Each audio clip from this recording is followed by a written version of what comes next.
from YouTube.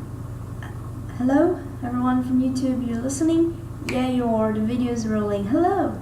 Well, today is a very special day because I've surpassed 150 subscribers. Now, for YouTube standards, that might seem very little, but for me, it's a great achievement.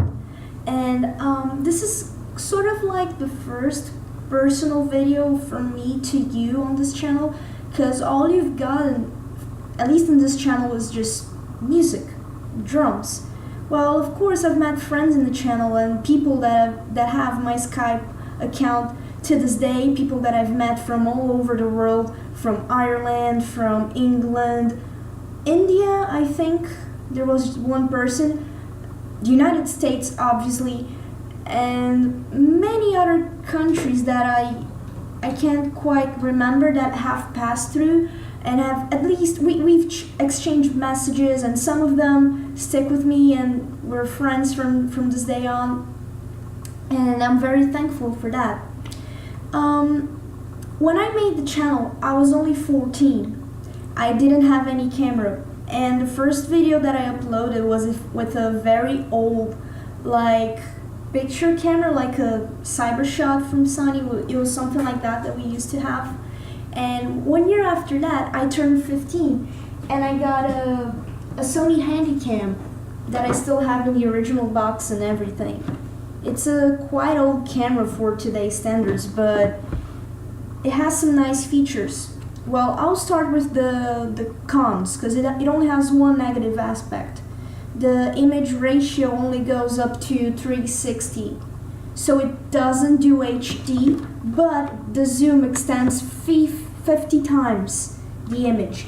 It's awesome. It has a light for filming in the dark, and I still use it to make family videos and stuff, because it supports SD cards, which is awesome. It's a format we still have nowadays, and 90% of the Be a Drum videos were filmed in this camera that I'm holding right here. This is the lenses that I filmed those drums right there, and those drums right there were a part of the best day of my life. The best day of my life. I was 12. Let's start from the beginning. When I was 9 years old, I started to play the drums. I used to play the drums in church, and when the religious thing, I don't know what it's called in English, but you know, going to church on Sunday, having the preachers speaking about God and such, and when everything was over, when people were leaving, that's where I ran into the drums and I do a big jam. When I was 10, I made my first solo, and I'll do a remake of that. I don't have any footage of that, unfortunately, but I can totally do a remake of that, because that's the solo I play from the time I was 10 to 12, every time I'd see drums anywhere. And it might be some childish instinct in me, but I still do it. When I see drums and they're just left out, especially when the sticks are there, they're just so irresistible. I just go there and play. I've done this in an amusement park one time when I was 16 on my birthday, and it was awesome. Because it was at a restaurant, and the restaurant had a little stage where they were doing a country music show. Sorry, I'm just putting the camera in the drawer. If it's noisy, let me just get in. Here we go. So, the country show when I was 16, yeah. When the show ended, I ran into the drums and I did a massive solo, and when I get to do these things, the drums are awesome. They're always like Tama, Pro, DW. My drums are just a beginner drum set that I still have. These drums are about to turn 9 years old, and I still have them. I've been taking very good care of them, and I do want to get rid of them someday. But I will keep at least one piece. I think I'll keep the throne and one of the tom-toms, just for the memories with this drum set. I've done some drawings in the drum head. I've written things that I feel about music when I was 15, and I still have it in my bedroom, and I used to put it in a wall just for a reminder for me of how much I love music. And music is the thing that keeps me alive, really. I am very affected by music. It changes. It doesn't really change my mood, but I listen to music according to how I'm feeling. And music makes me happy when I'm sad. I just go there and listen to it, and it makes me feel happy. So, if you are a subscriber, you watch me on the best moments of my life, because the best of my life, this far, has been music related. Well, yeah, there's good stuff, there's friends, there's family, but there's just something that's, for me, I feel like it's out of this world, really. I'm not exaggerating, it's that special for me. And I am very happy that I haven't lost the channel due to copyright infringement, because to begin with, YouTube is so confusing. It's gone to the point where YouTube is not telling the YouTubers the changes they're making. PewDiePie is constantly complaining about it. He's the biggest channel and they don't tell him anything at all. And he gets desperate sometimes because it's like his job.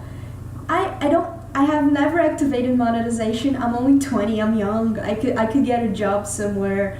I'm just going to finish college and everything. So I don't need YouTube to be my job. YouTube for me is a stage, you know, I just go there and play. I don't mind if it's a job or not. I wish it was, but I don't try to put myself in a position where I live for it, you know, because I got other things to do. And this is what life is. Of course I am going for music in the end, because it's the thing I love the most, but I won't try to make it through YouTube. I think I will sometime. I still believe that in some way I am going to get a living out of music. I just don't know how yet. And speaking of copyright infringement, one time I almost lost my channel due to that, because my videos get blocked in some countries every now and then. It's very annoying because I'm doing copyright infringement. You're playing someone else's song. So what? Everybody else does it. But hey, even Maytal, the drummer, she's like a huge channel on YouTube if you go look for her, and she has had a strike and she almost lost her channel because of copyright infringement, and she thought about giving up. She did, thank God, 'cause she's awesome. So, ironically, and for fun, I did this. It's a cardboard play button, and it says, "Congratulations, Be a Drum, on surpassing 150 subscribers and not losing your channel to copyright infringement." I just hot glued a play button to this. Still has a product keys to whatever. I just found this piece of cardboard laying around the house, and I'm gonna put this in the back door of my bedroom to remember that I don't need to be big to be successful. As Dave Grohl said, like, if you go somewhere and you do your best, you're being successful. If you go outside and you play the fucking drums, you are a successful musician. If people say you're great, that makes you successful. And people have complimented me over the years. And it makes me so happy. It makes me very happy. I started to get compliments when I was 10. Like, "Oh my God, you're only 10 and you're a great drummer." And that motivates me to continue. I sort of have a slow progress in life. And now I have discovered why, because whatever, I'll tell you. I have ADHD.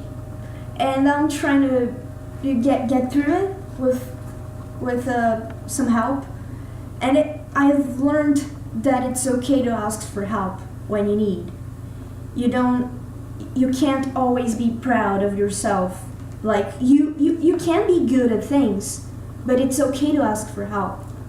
It's something I learned, and I am getting help for the best, and it's good to help people. That is something I've always done as a kid, because my parents have always taught me to do that. When I was little, I'd donate my old toys, donate my old clothes, and I've always had this sense of helping others. So I hope that one of my covers, one of the times you watched me play, I might have taught you something in drums if you're another drummer out there. I hope I helped you, because I got a lot of help on the internet, so I hope I'm passing that. I just hope someone out there is learning from me, and thank you very much. And thanks YouTube for not noticing me so much and not deleting my channel to copyright infringement. 150 guys! 150! That's so cool! Thank you.